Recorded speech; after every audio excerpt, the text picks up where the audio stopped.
you would just be like, can we take this outside? That then they can sort of get the hint, like, I'm not supposed to be having this type of conversation in here. I have a lot of people try to strike up conversations with me when I'm in adoration for a pretty lengthy period of time.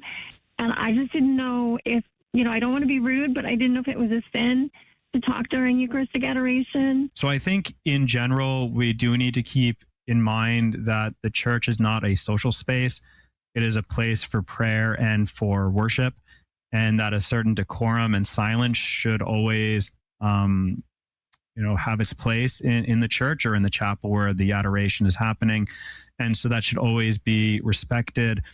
And especially if our Lord is being exposed in the monstrance, in adoration, then there is an even graver obligation to maintain silence in these spaces. Now, there can be situations where necessary talk would be allowed. So if there's actually something absolutely necessary that needs to be talked about, then okay, maybe we can bring that up. But I think it's always good if you find yourself in a situation like that where it really seems like somebody is, definitely motivated to have a lengthy conversation with you. Just be like, can we take this outside? That then they can sort of get the hint, like, I'm not supposed to be having this type of conversation in here.